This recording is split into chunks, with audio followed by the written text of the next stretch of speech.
das crianças.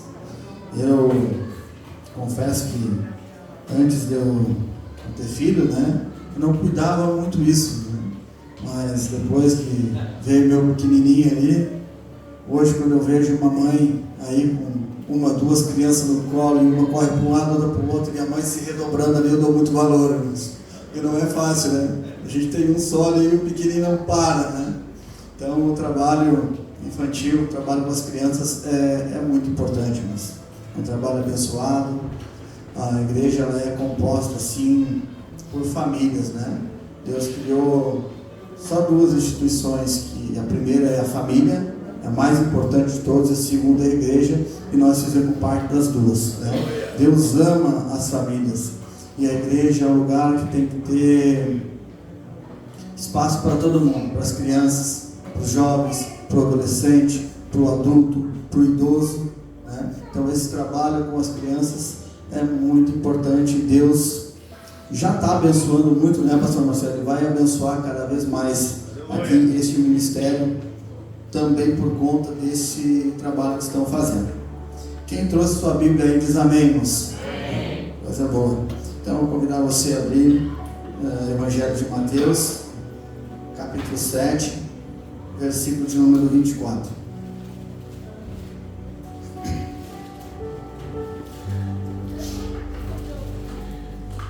Mateus, capítulo 7, versículo de número 24. Amém?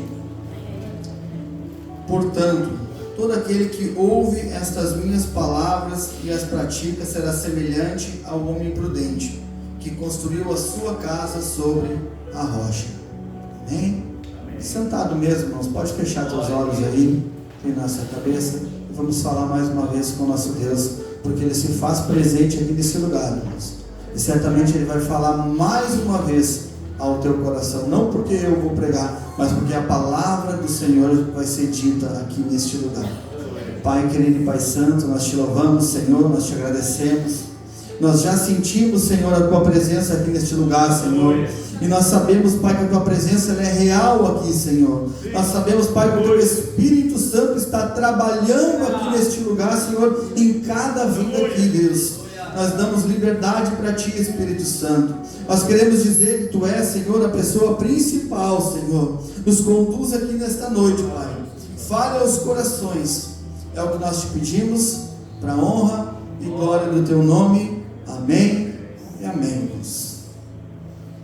Texto que Jesus diz: portanto, todo aquele que ouve as minhas palavras e as pratica é semelhante ao homem prudente, que construiu sua casa sobre a rocha.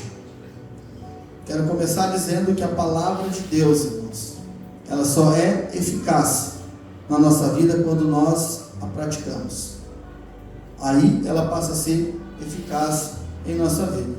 Tiago diz, capítulo 1, versículo de número 22, ele diz assim: sejam praticantes da palavra e não somente ouvintes.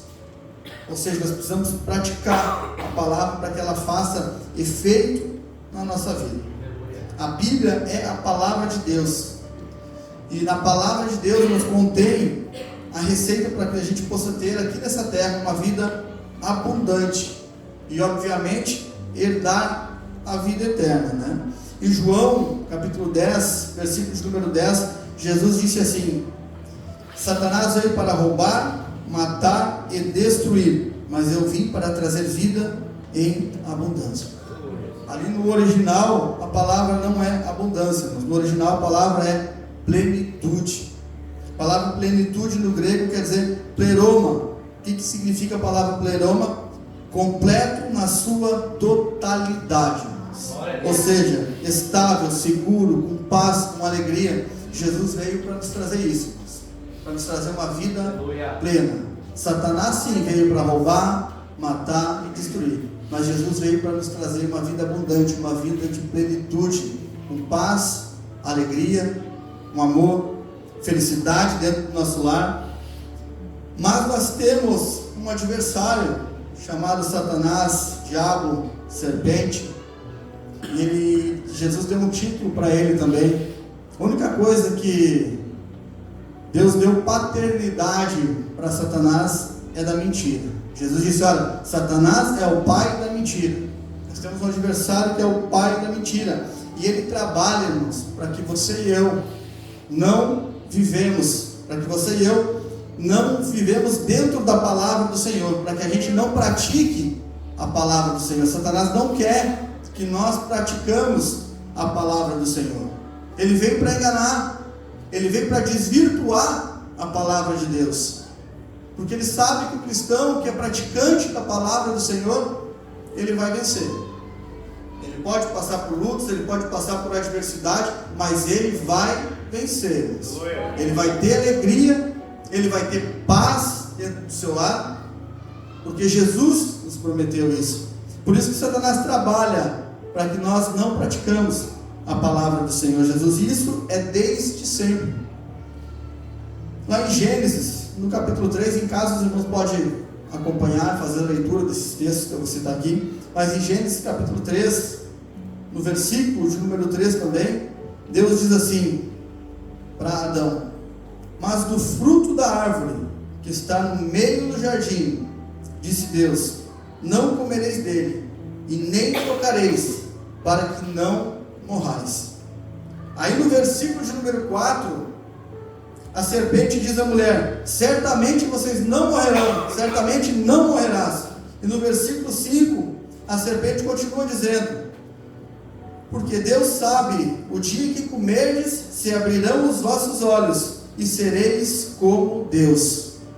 Deus tinha dito uma palavra para Adão e Eva: não comam do fruto, não toquem no fruto, que vocês vão morrer. Mas a serpente, o diabo ali disfarçado de serpente, disse: pode comer, vocês não vão morrer, e vocês serão semelhantes ao Altíssimo. Porque o diabo veio para enganar. Adão e Eva viviam debaixo da palavra de Deus. Eles viviam no jardim do Éden, eles viviam no paraíso, eles viviam na plenitude de Deus. A vida deles era perfeita, mas eles deram ouvidos a Satanás. Uma vez Adão e Eva viviam sobre a palavra de Deus, viviam na plenitude, com vida em abundância, praticavam a palavra de Deus. Mas quando eles deram ouvidos à voz do inimigo, os irmãos todos aqui conhecem e sabem a consequência que isso causou. E eu quero dizer que isso acontece até os dias de hoje. Até os dias de hoje, Satanás tenta enganar o povo de Deus com mentiras. Nós temos a palavra de Deus a nosso favor, mas Satanás, que veio para roubar, matar e destruir, ele vem com engano, com mentira, para que você não pratique a palavra de Deus. E eu vou te mostrar aqui nessa noite. Lá em Hebreus, capítulo 10, versículo de número 25. Quer ver algo que Satanás tenta enganar a muitos? Em Hebreus 10, capítulo 10, versículo de número 25, a Bíblia diz assim: não deixemos de congregar, como é de costume de alguns. Sua Bíblia está dizendo: não deixe de congregar. Mas o diabo, ele diz assim: não, antigamente Deus trabalhava dentro de templo, mas hoje você é o templo do Espírito Santo. E realmente nós somos o templo do Espírito Santo, mas nós também temos que congregar, porque a igreja moderna, ela diz que não precisa congregar, que não precisa vir à igreja. É uma mentira de Satanás. A Bíblia diz que nós devemos congregar. O que é congregar? É ajuntar-se. E quando nós vamos olhar na palavra do Senhor, quando a gente olha a igreja primitiva, ali em Atos dos Apóstolos, você vai ver que a igreja estava sempre se reunindo. Você vai ver que a igreja se ajuntava em casas para orar, para buscar Deus. Ou seja, eles congregavam. A igreja primitiva se ajuntava para buscar ao Senhor. Congregar é ajuntar-se, é estar junto. Claro que às vezes não é fácil congregar, existem alguns desafios, a gente vive com pessoas, né? Mas dentro da igreja, irmãos, a gente aprende a amar, a gente aprende a perdoar, a gente aprende a ajudar. Em contrapartida, nós também somos amados, nós somos perdoados, nós somos ajudados. Isso é congregarmos. É estar aqui, é às vezes ajudar, às vezes ser ajudado, é às vezes orar pelo irmão, é às vezes pedir para o irmão orar por nós, é às vezes nós visitar o irmão que precisa, e quando nós precisamos o irmão visita nós. Isso é congregar, é estar junto aqui, igreja unida. Em Atos dos Apóstolos, sempre que a igreja se reunia para orar, coisas aconteciam. Você vai ver várias vezes, e eles estavam todos reunidos, e o Espírito Santo desceu sobre ele. Quantas vezes você vê isso, irmãos? E hoje nós estamos aqui todos reunidos na casa de Deus, e o Espírito Santo vai descer sobre a tua vida, irmãos. Quem crê nisso glorifica o nome do Senhor, irmão. Nós temos que congregar. Há uma linha forte aí dizendo que a igreja do futuro é a igreja digital. Há uma linha pregando isso, que a igreja do futuro é a igreja digital. A gente prega, a gente chama eles dos desigrejados, que eles não querem congregar. Isso vai ficar muito forte daqui para frente. Você vai ver muitas pessoas não querendo mais vir à igreja, porque foram enganados por Satanás. Muitos já estão assim. Já vi pastores pregando: tu pode tomar a tua ceia em casa, tu pode dizimar da tua casa, tu pode isso, pode aquilo, você não precisa frequentar uma igreja. Já vi lá até na minha empresa: ah, mas eu não preciso ir numa igreja para ser cristão. Primeira vez que eu escutei a expressão, esses dias eu estava conversando lá na sala lá, e uma das minhas meninas, conversa, que religião tu é? E uma das meninas disse assim: eu sou evangélica não praticante. Eu já tinha escutado, eu sou católico não praticante, né? Mas evangélico não praticante eu ainda não tinha escutado. E eu até pensei: mas dentro das nossas igrejas está cheio de evangélicos não praticantes. Está cheio. Quero dizer para ti que o propósito de Deus, irmãos, o plano perfeito do Senhor é que você congregue em uma igreja. Aleluia. O plano perfeito de Deus é que você esteja aqui na casa de Deus, escutando a palavra, louvando a Deus junto com os seus irmãos, abraçando os seus irmãos quando eles precisarem. Ainda que pastor renomado você veja na internet e diga que não precisa, ainda que alguém que tem uma igreja talvez muito grande diga que não precisa congregar, lembre-se da historinha de Adão e Eva, quando Deus disse: não coma do fruto, e o diabo disse: pode comer, que não vai acontecer nada. Eu fico sempre com a palavra de Deus. A minha régua aqui é a palavra de Deus. Sempre quando eu preparo uma palavra, meu embasamento não são as minhas opiniões, mas é a palavra de Deus. E eu fico com Hebreus capítulo 10, versículo 25. Não deixe de congregar. Não deixe de congregar. Esses tempos meu irmão fez um poema lá, mas um poema bem bonito, grande, assim, dá uma folha de ofício inteira, dá uns 15, 20 minutos ali de poema. E quando eu estava preparando essa palavra, eu peguei um pedacinho só do poema dele, que ele fala dos desigrejados, só um pedacinho eu peguei, do crente Nutella, ele falou. Eu até trouxe só para descontrair, e esse era o versinho do poema dele, é assim, ó: crente Nutella na igreja moderna, não pense em membrar, pois lá só é um bom lugar para frequentar. Com irmãos não quer comunhão, é difícil de lidar. E se alguém o decepcionar, em Jesus ele vai descontar e dizer que nunca mais numa igreja vai pisar. Assim tem muitos irmãos que não querem congregar. Mas o plano do Senhor Jesus, que Jesus quer para a minha vida e para a tua vida, é que nós congregamos juntos. Que a gente possa estar juntos até a volta do Senhor Jesus. Quem crê assim glorifica o nome do Senhor, irmãos. Diz amém. Outra coisa que Satanás tenta nos enganar. Jesus diz em Mateus capítulo 6, versículo 33, o diabo tenta nos enganar: buscar em primeiro lugar o reino dos céus e a sua justiça, e as demais coisas serão acrescentadas. Isso é a palavra de Deus, isso é o que Jesus diz. Mas o diabo hoje ele veio com a teologia da prosperidade. Com a teologia da prosperidade.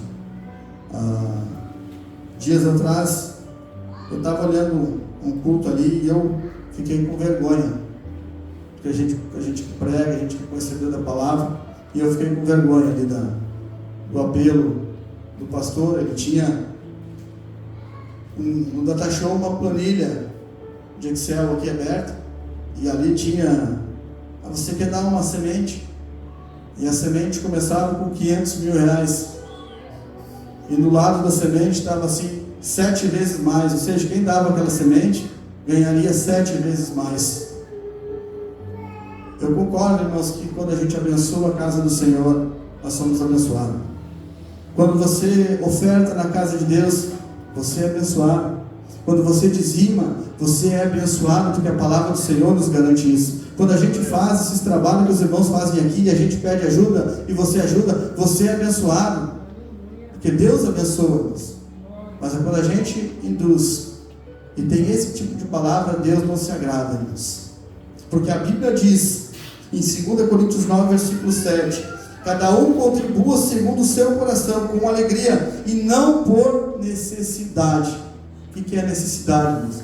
Eu estou precisando de algo, então eu vou dar aqui agora. Eu quero tal coisa. Senão seria muito fácil.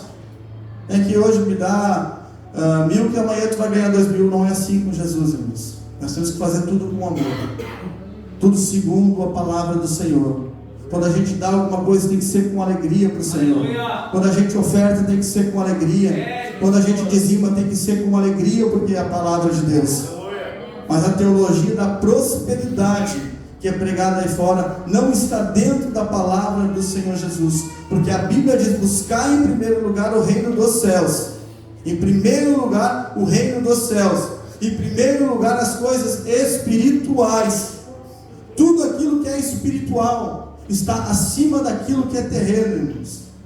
Desde a criação é assim. E criou Deus os céus e a terra. Tudo aquilo que é celestial, tudo aquilo que é espiritual, tudo aquilo que vem do céu é maior, é melhor e está acima do que aquilo que é terreno e que é corruptível. Só quem eu vim fazer essa proposta na Bíblia foi Satanás. Se prostra a mim que eu te darei o mundo inteiro. Me dá que eu te dou. Foi Satanás que fez essa proposta. Por isso que muitos hoje, dentro das igrejas, estão frustrados. Porque vão até uma igreja, às vezes não para conhecer Jesus, não para viver o Evangelho de Cristo, mas porque querem desesperadamente enriquecer-nos. O Evangelho não veio para isso. O Evangelho puro não veio para enriquecer ninguém. Ah, mas Deus prospera as pessoas da igreja. Prospera, Deus prospera as pessoas da igreja. Deus abençoa, mas o Evangelho não veio para isso. O Evangelho veio para salvar. O Evangelho nos veio para abençoar as famílias. O Evangelho veio para te trazer a vida eterna. É para isso que o Evangelho veio. O Evangelho veio para trazer paz para dentro do teu lar. O Evangelho veio para te trazer alegria dentro do teu lar. O Evangelho veio para te salvar e para te levar para o céu. É para isso que o Evangelho veio. E muitos estão buscando o Senhor apenas por aquilo que o Evangelho pode oferecer. Em João capítulo 6, todos aqui conhecem milagre da multiplicação dos pães, onde ali Deus, Jesus Cristo, Ele multiplica 5 pães e 2 peixes. E a Bíblia diz que ali tinha 5.000 homens. Vamos dizer então que tinha 15.000 pessoas. E Jesus ali, Ele faz um milagre e Ele alimenta toda aquela multidão com 5 pães e 2 peixes, porque Ele multiplica. Porque o Deus que a gente serve provê, irmãos. O Deus que a gente serve abençoa. O Deus que a gente serve, sim, Ele nos prospera. E Jesus, Ele fez o milagre. E a Bíblia fala que no outro dia, no outro lado do lago, lá em João 6, capítulo 26, quando Jesus desceu lá, Jesus encontrou uma turma de pessoas. Encontrou algumas pessoas, alguns que estavam lá onde Jesus multiplicou os pães e os peixes. Aí Jesus olhou para eles e disse: na verdade vos digo. Sempre quando Jesus usou a expressão na verdade é porque Jesus já tinha dito outra vez. Antes Jesus já tinha dito isso. Então Jesus disse: olha, na verdade eu vos digo, não me buscam pelos sinais que vistes, mas pelo pão que comestes e que vos saciastes. Jesus está dizendo: vocês não estão me buscando por coisas espirituais, é porque vocês comeram pão, gostaram, vocês se saciaram, é por isso que vocês estão me buscando. E muitos estão assim, irmãos, não estão buscando Jesus pelas coisas espirituais, pelas coisas que realmente importam. Muitos têm deixado de cuidar da sua vida espiritual. O seu foco deixou de ser Jesus Cristo, porque o Evangelho é Jesus Cristo, irmãos. O Evangelho é renúncia. O Evangelho é ter fé. E muitos ainda não entenderam o que é ter fé. Ter fé, mas não é apenas um sentimento. Ter fé é obediência à palavra do Senhor, é se doar a Deus. Isso é ter fé. Porque se tu for em qualquer lugar onde tem uma multidão de pessoas e tu perguntar: quantos aqui tem fé? Todo mundo: eu não tenho fé. Mas na verdade a fé, irmãos, é a obediência à palavra do Senhor Jesus. Abraão foi chamado o pai da fé. Por quê? Porque Deus disse: olha, Abraão, pega teu filho Isaac, vai lá, leva até o Monte Moriá e sacrifica. Abraão ficou perguntando: mas eu vou fazer isso? Abraão foi lá e fez, irmãos. Quando Deus mandava ele fazer, Abraão ia lá e fazia. Por isso que ele era o homem de fé. Fé não é só um sentimento. Fé é obediência e sacrifício ao Senhor. É renúncia a Deus. É confiança no Senhor. O Evangelho é muito mais que buscar bens materiais. O Evangelho é buscar aquilo que tem de melhor, que é Jesus Cristo. Reino dos céus, a Bíblia diz, não é comida e nem bebida, mas é paz, amor e alegria no Espírito. 1 Coríntios 15, versículo de número 19, Paulo diz assim: se esperarmos em Cristo só nessa vida, somos os mais miseráveis de todos. Aleluia. Davi, irmãos, era o homem segundo o coração de Deus. E quando Davi pecou contra o Senhor, olha só a frase de Davi, ele disse: Deus, tu pode retirar tudo de mim, mas não retire o teu Espírito. Sabe por quê? Porque Davi amava a Deus de todo o seu coração. Davi amava a comunhão com o Espírito de Deus. Davi amava a comunhão com Deus. Ele não estava preocupado se iria perder bens materiais, até porque Davi seria muito rico. Davi era muito rico. Ele era rei, mas ele não se preocupou. Ele pode tirar tudo de mim, Deus, só não retire o teu Espírito. Palavra de Deus: busque em primeiro lugar o reino dos céus. Busque em primeiro lugar o reino dos céus. Aleluia. Essa é a palavra de Deus. É isso que Deus fala para nós. Se alguém disser ao contrário, não é Deus. Lembre-se da história lá de Gênesis. Se alguém disser ao contrário, lembre-se da história quando Deus diz: não coma, e o diabo diz: pode comer. Isso se repete. Tessalonicenses capítulo 5, versículo 17. O que a palavra diz? Orar sem cessar. Eu vejo que a igreja que está orando, né, pastor? Todos os dias eu olho da janela, eu vejo um movimento aqui, pessoal chegando, orando. Quero dizer para vocês que Deus vai abençoar muito vocês. Deus vai abençoar muito aqui este lugar. Deus vai dar um crescimento muito grande aqui para vocês, pastor Marcelo. Amém? Quem crê nisso diz amém, irmãos. A Bíblia diz que ora nós falamos e ora nós profetizamos. Então quem recebe isso, irmãos, glorifica o nome do Senhor Jesus. Deus vai abençoar muito vocês. Muito, muito. Porque vocês têm buscado o reino dos céus, irmãos. E a gente vê sinceridade aqui neste lugar. Vocês têm buscado, vocês têm orado. Vocês são um ministério, posso dizer que em movimento. Estão sempre trabalhando. E é tudo que Deus procura, né? Deus, ele quer um obreiro, é trabalho, irmãos. É que trabalho. Deus está sempre querendo que a gente trabalhe, que a gente esteja envolvido nas coisas de Deus. E Deus, ele disse que nós temos que orar sem cessar. E o diabo, ele fala na mente, ele fala nos corações que não precisa orar. Você já vê na igreja. E às vezes o diabo diz que Deus não escuta, que não precisa orar, porque antes de tu orar, Deus já sabe o que tu vai falar. Claro que Deus já sabe. Deus sabe todas as coisas, mas Deus quer que nós oramos, porque a oração, ela produz coisas maravilhosas dentro de nós. Não é Deus que precisa que nós oramos, é nós que precisamos orar. É nós que precisamos de Deus. A oração ela produz intimidade com Deus. A oração, ela produz comunhão com Deus. A oração, ela produz relacionamento com Deus. Por isso que o diabo não quer que tu ore.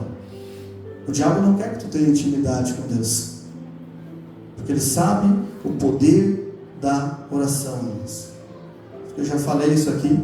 Sansão, a força de Sansão era onde? No cabelo, né? O que o diabo quis fazer? Vamos cortar o cabelo de Sansão. A força da igreja, irmãos, está na oração. O que o diabo quer fazer? Vamos cortar a oração da igreja, porque há poder numa igreja que ora, irmãos. Há poder numa igreja que busca o Senhor. Só a oração no domingo não é suficiente, irmãos. Nós temos que ter vida de oração, porque há poder na oração da igreja. Uma oração muda tudo. A oração muda o destino das pessoas. A oração muda a vida das pessoas. Certa vez já tinha dado a sentença para Ezequias. Ezequias ia morrer. O profeta Isaías chegou e disse: Ezequias, conserta a tua casa, porque tu vai morrer.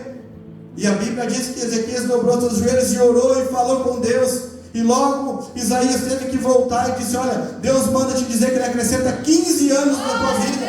Sabe por quê, irmãos? Porque a oração muda tudo. E eu quero dizer para ti nessa noite que a tua oração vai mudar o destino da tua vida, irmãos. Que a tua oração vai fazer Deus prover. Que a tua oração vai abençoar o teu lar, os teus familiares, irmão. A tua oração. Ah, mas aquele familiar lá é perdido, aquele nunca vai botar os pés dentro da igreja, aquele não quer nada com Deus. Ora por ele, irmãos. Aleluia. Nós servimos a um Deus poderoso. Em Lucas 1, versículo 36, pois para Deus nada é impossível. Então ore ao Senhor. Há poder na tua oração.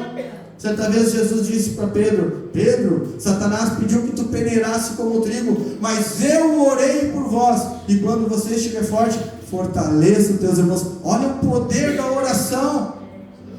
Olha o poder da oração. A tua oração pode mudar o destino da vida dos teus familiares, pode mudar o destino da vida do teu vizinho, pode mudar o destino das pessoas que você ama, porque há poder na nossa oração. A oração do justo pode muito em seus efeitos, irmãos.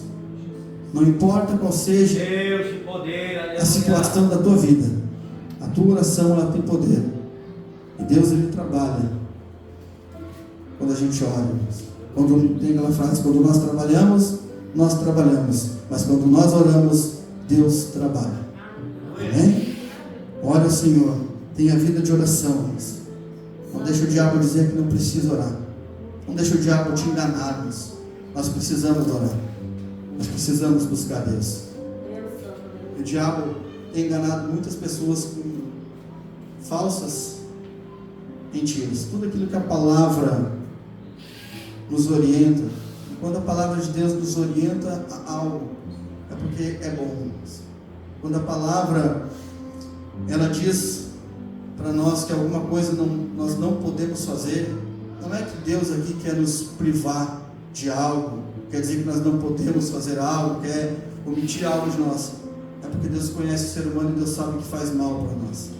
Então Satanás, ele fica ali, entendeu? Só querendo encher a mente das pessoas, querendo desvirtuar a palavra do Senhor, porque ele sabe que o cristão que é praticante da palavra do Senhor, pode vir chuva, pode vir vento, mas ele vai estar alicerçado sobre a rocha do Senhor, irmãos, que é Cristo Jesus. Pratique a palavra do Senhor. Nosso adversário diz que não existe um inferno, sabia? Como tem gente dentro das igrejas que não acredita que o inferno existe, ou fora das igrejas. Sabe por quê? Porque isso aí é uma mentira de Satanás. Satanás, ele diz: não, o inferno não existe. Capaz que Deus, tão bonzinho, iria fazer um inferno. E a Bíblia fala, o próprio Jesus falou mais do inferno do que do céu, para nos alertarmos. Vou citar só alguns versículos em casa, vocês acompanham. Mateus capítulo 13, versículo 49 e 50, Mateus 25, versículo 41, Lucas 13, do 1 ao 5, Marcos 9, do 43 ao 48, ali Jesus está falando do inferno. Então, quando alguém disser para ti que o inferno não existe, você diz: existe sim, Jesus falou dele, para nos alertar, porque Jesus não fez o inferno para nós. Então isso é mais uma mentira de Satanás. E Satanás diz que o inferno não existe. Eu posso afirmar para ti: todo aquele que morrer e não estiver em Cristo Jesus, certamente não vai herdar o reino dos céus. Aquele que morrermos sem Cristo é uma verdade dura, mas ele não foi para o céu. O inferno existe. A Bíblia diz que lá haverá choro e ranger de dentes. O diabo também diz que Cristo não vai voltar. Como a gente escuta esse jargão, mas já faz mais de 2000 anos que estão dizendo que Jesus vai voltar, e Jesus não voltou até agora. Mas Jesus vai voltar. Aleluia. Jesus está voltando. O casamento perfeito vai ser a noiva com Cristo Jesus, quando Jesus Cristo voltar. Por que eu te digo que Jesus Cristo vai voltar? Os discípulos disseram que ele ia voltar. 1 João 2,18: filhinhos, és a última hora. Os anjos disseram que Jesus Cristo ia voltar. Atos 1, versículo 11. Os anjos disseram: olha, esse Jesus que vocês vissem subir, um dia descerá. O próprio Jesus, em João capítulo 14, versículo de número 13, ele disse: quando eu for, prepararei um lugar e vos levarei para mim mesmo. Os discípulos falaram da volta de Jesus. Os anjos falaram da volta de Jesus. O próprio Jesus disse que iria voltar. E hoje nós pregamos a respeito da volta de Jesus. Então eu te digo: Jesus Cristo vai voltar para buscar a sua igreja. Jesus Cristo vai voltar para arrebatar a sua igreja. E quantos querem ir com Cristo, irmãos, quando Jesus Cristo voltar? Quantos querem? Levante essa mão e glorifique ao Senhor. Jesus Cristo vai voltar para buscar a sua igreja. É a palavra do Senhor.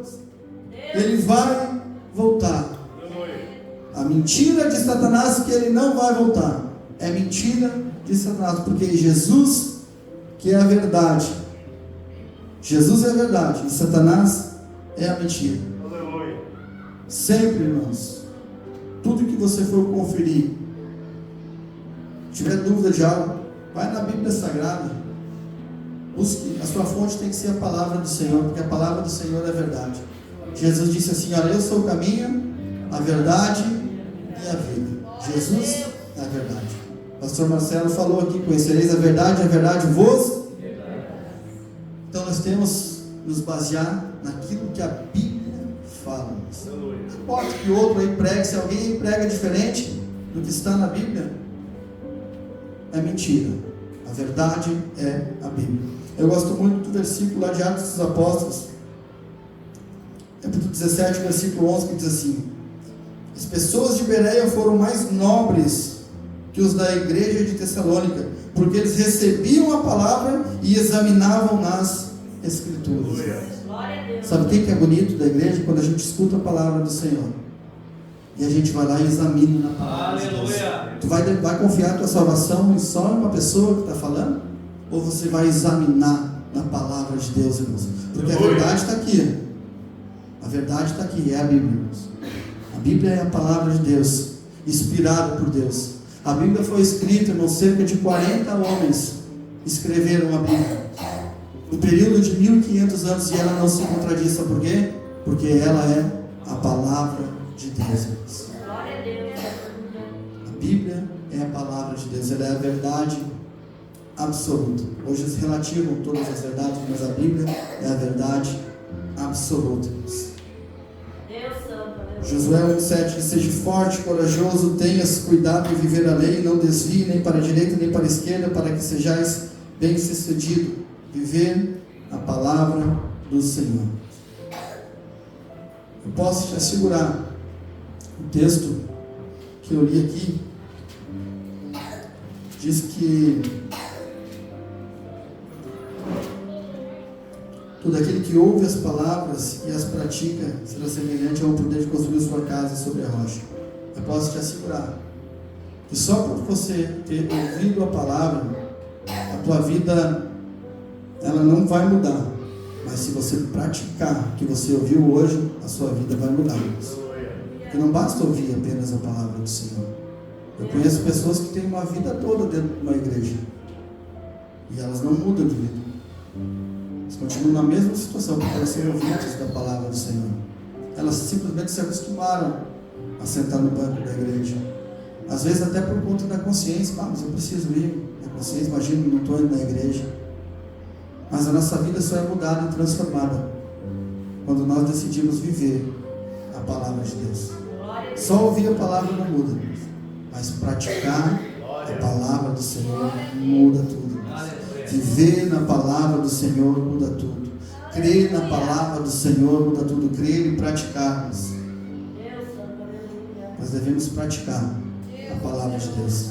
Nós devemos vir aqui louvar o Senhor com esses louvores lindos que nós ouvimos aqui, que nós sentimos a presença de Deus, ouvir a palavra e lá fora nós praticarmos a palavra de Deus dentro da nossa casa, dentro da empresa que nós trabalhamos, na escola que nós estamos, lá que nós temos que praticar a palavra de Deus. Tem gente que é cristão só dentro da igreja.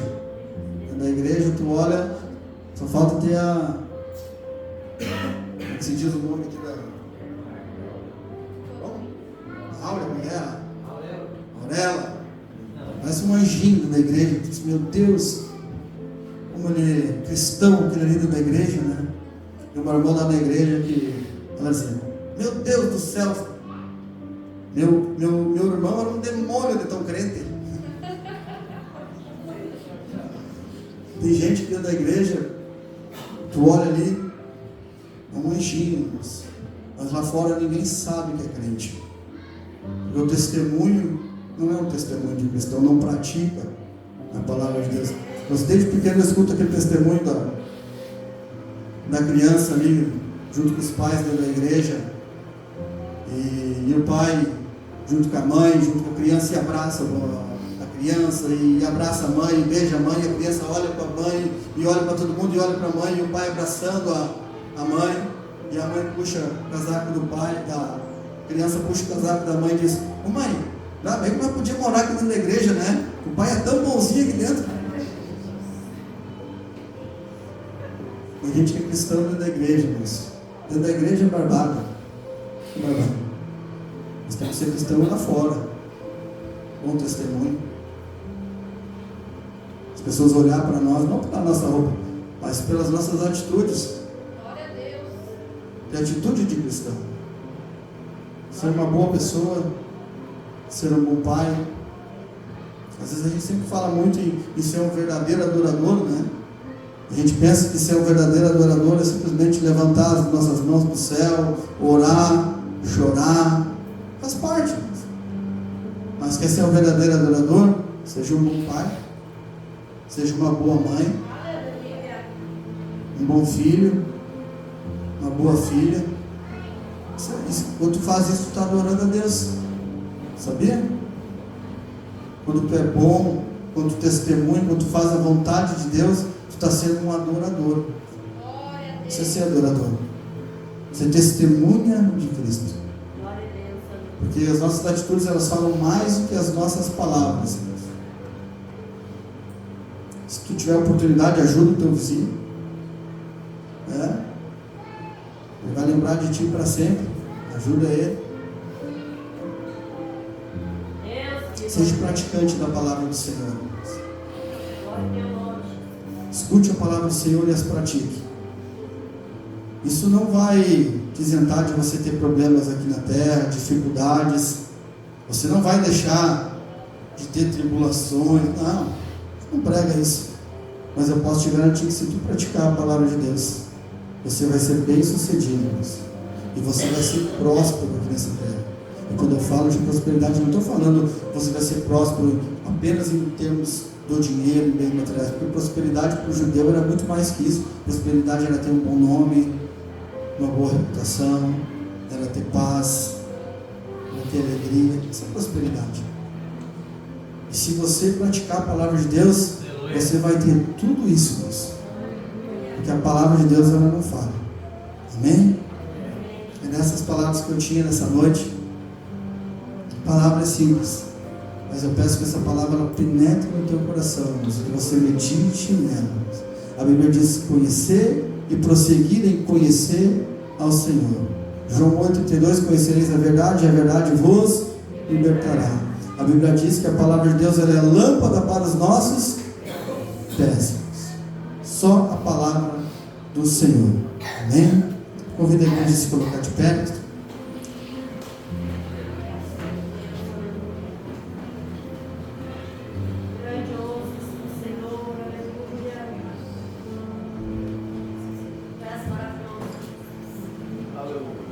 Poderoso Senhor. Marcelo e Emily podem passar aqui. Você está feliz nessa noite, irmãos? O Senhor falou comigo no meu coração poderosamente nessa noite. Sabe, irmãos, pastor Fabrício, a palavra de Deus ela é poderosa.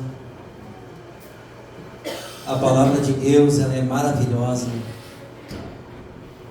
E nós não temos noção que Jesus vai fazer aqui nessa noite. E eu quero te convidar aqui nessa noite a sair do seu lugar. Uma casa edificada na palavra. Sabe, irmãos, a maioria das pessoas aqui nos conhece, pastor. Nós não queremos dinheiro, nós não queremos carro, nós não queremos casa. Nós queremos que você esteja uma família abençoada, uma família edificada no Senhor e na sua palavra, vivendo a verdade que é Cristo.